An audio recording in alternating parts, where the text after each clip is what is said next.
the show that reveals how extraordinary items in our world are designed, constructed and produced. See the engineering, the technology and big ideas that make the world go round. Find out how it works.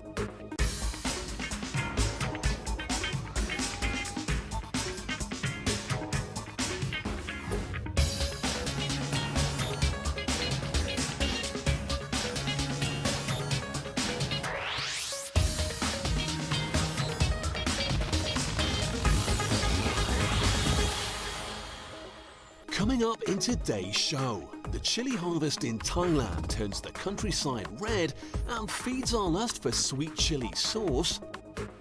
As long as the reels keep spinning, the dream stays alive. We'll show you how gaming engineers bring a new slot machine to life. And billions are spent on credit cards worldwide every year. We'll show you what makes the plastic fantastic.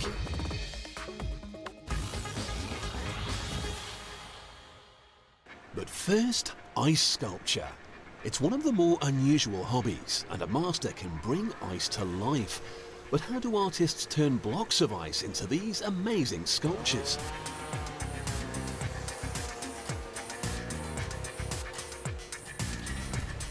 This transformation from ice cube to art starts out with water and plenty of it.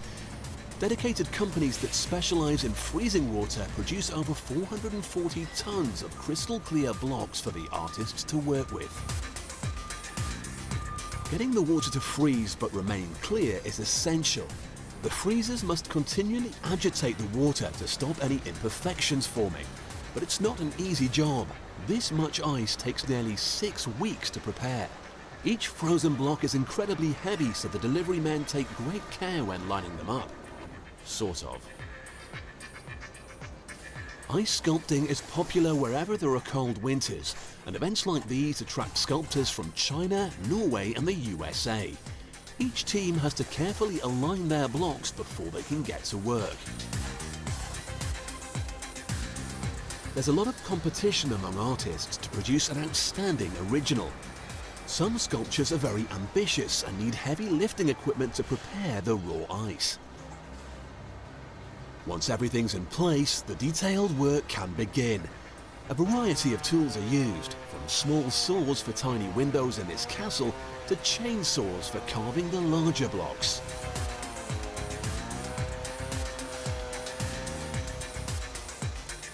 Shaped spatulas and scrapers help define the detail and remove large lumps of unwanted ice.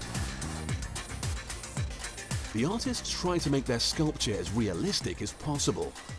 One of them uses a chainsaw to shape the cliffs the castle would sit on. Ice sculpture is all in the detail.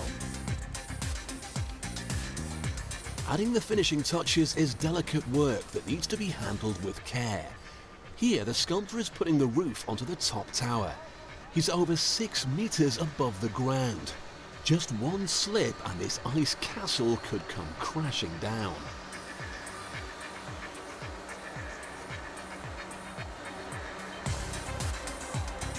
Once he's got it in place, he checks its level and pulls out his water pistol. Cement won't work here, but the 2 frozen blocks will freeze the water, which creates a cement-like bond. So what started out as a pile of ice cubes has been transformed into the Castle Neuschwanstein in Germany, King Ludwig II's fairy tale Bavarian castle. Sometimes, to add a piece to your sculpture, you need to iron it. Yes, you heard right. The iron is used to heat a metal plate which melts a flat surface onto the sculpture.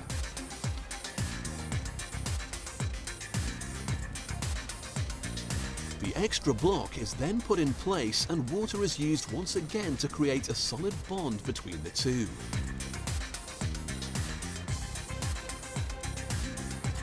Scrapers and an array of odd-shaped forks are also used to create different textures in the final model.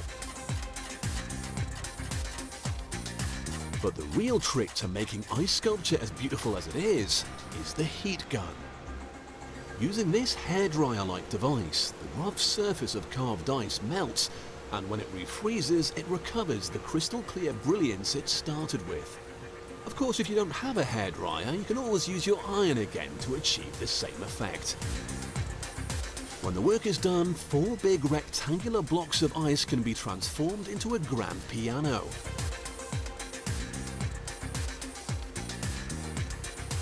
For a finishing touch, the artists use coloured lights to highlight different details and show the clarity and quality of their work.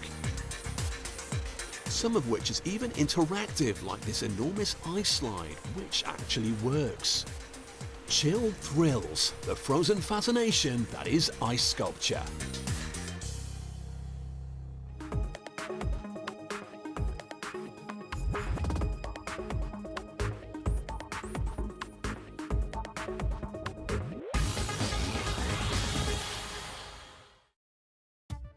Thailand, a country famous for its temples and its cooking, which contain a lot of, yes, chilies. One favourite recipe in the UK is sweet Thai chili sauce. The secret to this sauce is the chili kick we love so much. The chili's power comes from a chemical called capsaicin, but contrary to popular belief, its greatest concentration is in the membrane that the seeds are attached to. If you're crazy enough to bite a fresh chili, the capsaicin is released. It reacts with taste and pain receptors on your tongue. They send urgent signals telling your brain to stop eating whatever is in your mouth. But at the same time, endorphins are released, so the body experiences pain and pleasure. Some people crave this pain-pleasure cocktail so much they enter chili eating competitions. The world record is 15 jalapenos in a minute. To make sweet chili sauce, first you need chilies. Every year during the harvest you'll find the locals in the fields. From seed to fruit takes about 75 days, so several harvests can be made each year. The farmers know the chilies are ripe when they turn bright red. This may warn animals they're spicy and dangerous to eat, but to the farmers this means they're ripe and ready to pick.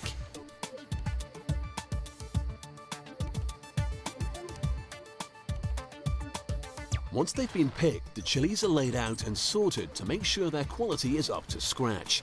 Any errant green chilies are removed and any bugs are thrown out as well.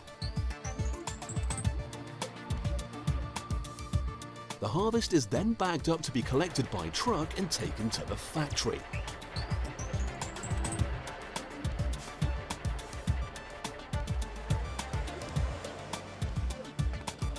Thai cooking is popular all over the world, and the process of making this sweet, spicy sauce to accompany some Thai fish cakes starts with the chilies. First, they are ground into a paste. It's fair to say that if you ate the tiniest amount of this, it would hurt. This is pure chili. Although there's much more to this sweet sauce than chili, it is the key ingredient. To make just 140 bottles, the cooks need a massive 17 kilos of the ground paste. Well, it wouldn't be a chili sauce without it now, would it? Other ingredients include salt. And then there's mashed garlic. This batch calls for 4 kilos of the stuff.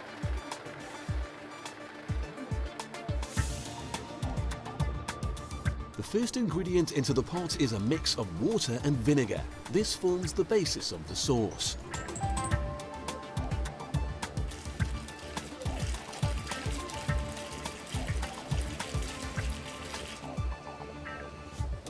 To this, the chefs will also add flour, which helps make the final sauce thicker. But the biggest addition to this mix, apart from the chilies, is sugar. Nearly 30% of the ingredients in total. That's what makes it sweet chili sauce. Everything is continually stirred to combine the ingredients while still more sugar is added in. Then once all the sugar is dissolved, it's time for the chilies. They are added using a spatula, which helps divide them up throughout the mixture. They are then followed by all that garlic.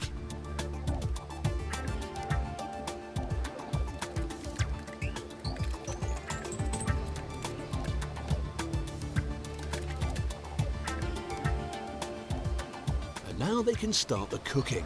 It takes about 30 minutes at 85 degrees Celsius to combine everything together. The staff keep a close eye on the temperature and the mixing process. Lumpy sauce wouldn't taste nearly as good.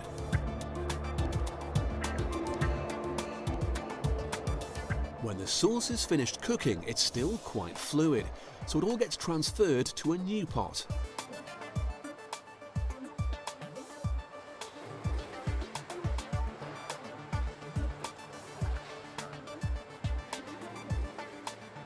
This is then taken to the nearest ceiling fan and left to cool. The air flowing over the sauce cools and thickens it, giving it the traditional texture that we know and love so much.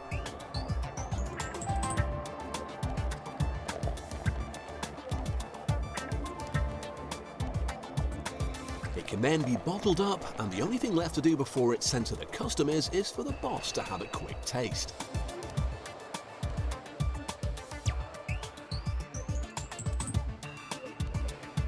From the fruit on the vine to a tasty bottle of sweet Thai chili sauce.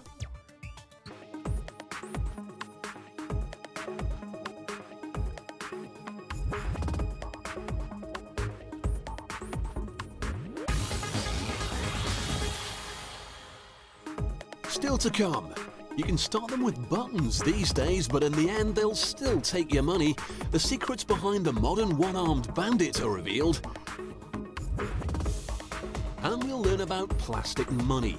Find out about the security measures that protect your credit cards.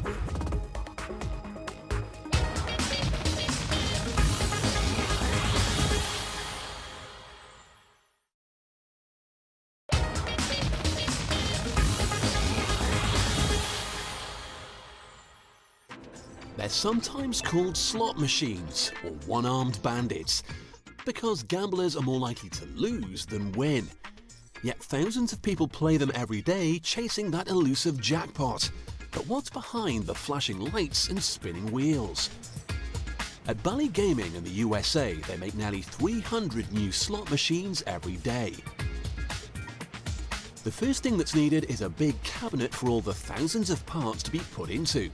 The engineers will kit this out with over 100 meters of color-coded cable. Fruit machines used to be mechanical, but times have moved on, and the modern machine takes gamblers' money electronically. One great example of how fruit machines have moved with the times is wrapped up in one of its names. As we've heard, many people know them as one-armed bandits. This name came about because you pulled the arm on the side of the machine, and it then took all of your money. The arm would trigger a mechanical device which would spin the reels.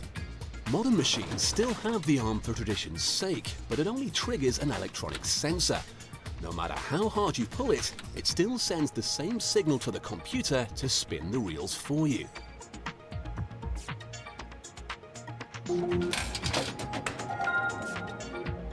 Times have moved on so much, the designers now let you start the reels with this button as an alternative. But a one-button bandit just doesn't sound right. Another part that's given these machines one of many names is the coin slot. Without this opening, the so-called slot machines wouldn't be able to take your cash. The original ones only accepted coins, but richer folk like gambling too, so the designers of fruit machines now include a handy receptacle for banknotes as well. Now, if you do play the slots, all your hard-earned wages end up in a box like this. Every now and then, the machine will release some of the contents. It is, of course, the jackpot, but this is very rare, and it's usually the machine's owner who goes home with most of the money. The designers paint all the payout trays gold in the hope that its glitter will tempt gamblers to try and win some gold for themselves. But the real temptation of slot machines lies here in these wheels. Whenever they're spinning, there's always hope they'll stop in the magic jackpot combination. The wheels themselves look like large hamster wheels you get in pet shops, but the outside has a special plastic layer. This is where the magical combinations of cherries, lucky sevens, bells and dollar signs spin round in those tempting combinations.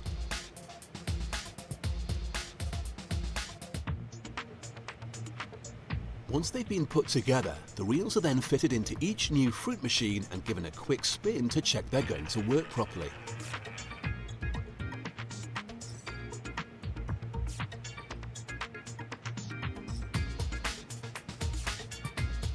wherever there's a chance to win money, there's also the temptation for some people to cheat, so security has to be very tight. Working in the factory that makes fruit machines gives the workers the opportunity to rig them. But that's not possible these days because even the slightest improper movement of the reel will set off an error code which stops any payouts. Everything is computer controlled these days, and fruit machines are no exception. The heart of the device contains the random number generator which decides when the wheels should stop spinning. Once everything's in place, staff are allowed to test the machines out. But although they know how the machines work and they could cheat, no wins are paid out here. Any problems the workers find can be fixed at this point. These machines may seem quite simple, but they're made out of almost 10,000 separate parts and cost over £20,000 each. The completed units can now be added to the long line of finished machines. These will then be delivered to the casinos of Las Vegas. It's estimated that there are over 200,000 fruit machines, one-armed bandits and slots in Nevada. But no matter what you call them, the end result is always the same. Empty pockets for the gamblers and full pockets for the operators.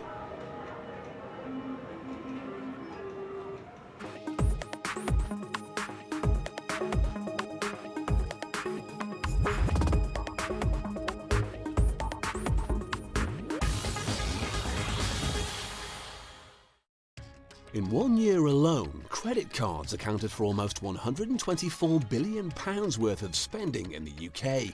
Everything from perfume and gifts to a meal in a restaurant are bought on credit. But how are these handy little rectangles put together? The life of the ordinary credit card starts in a facility like this in Slovakia. Its location isn't advertised to the public, and security is high to deter criminals from coming and having a look around. Once inside, you'll find the design center. This is where new credit cards are born. With the color scheme approved, the paint must be mixed. For a small order, this is done by hand, and the precise ingredients are also kept very secret. The staff will now load the printing presses with these laminated sheets.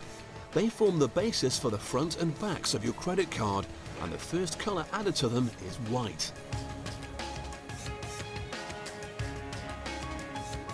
The freshly printed laminates emerge under the watchful eye of another security camera.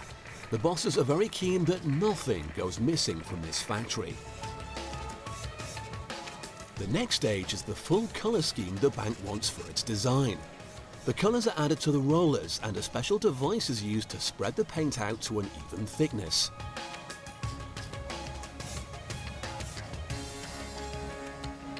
It's like a license to print money.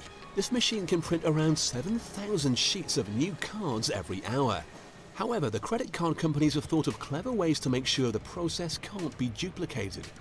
Hidden in these genuine cards are plenty of security measures that make forgers' lives very difficult. The printing technique makes spotting a forgery relatively easy, like this UV imprint. When the cards are finished, the special mark will only show up under UV light. A new credit card consists of several elements. There's a protective sheet, the printed front and rears, and the high-tech magnetic strip for the back. But how does all this work to help you access money? Well, when you go shopping with your debit card, a very simple process occurs. You insert your card into the machine and a signal is sent to your bank. The bank checks the card is valid and that the account exists and has money in it. If all's well, a signal is sent back to the shop asking you to prove the card is yours. If you enter the correct PIN number, the bank will pay your bill for you and debit your account directly.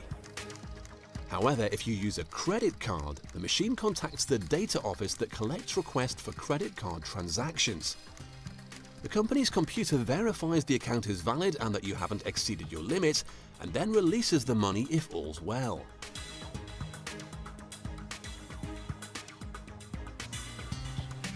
All of the necessary personal information is stored on your credit card in the magnetic strip on the back. This is the key to how a credit card works. These strips start out on a long reel, but they are combined with one of the protective sheets that make up the credit card.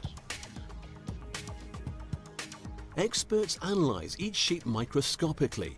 Any with flawed elements are immediately rejected. The next stage is to combine the 4 different components to make the familiar plastic cards we all go shopping with. The sheets are carefully cleaned and layered into these steel presses, which are placed into heavy-duty copper caskets. The caskets are fed into a press that exerts a massive 120 tons of pressure at 150 degrees Celsius. At the other end of the press, each new sheet of 48 fresh credit cards emerges to be cut into shape.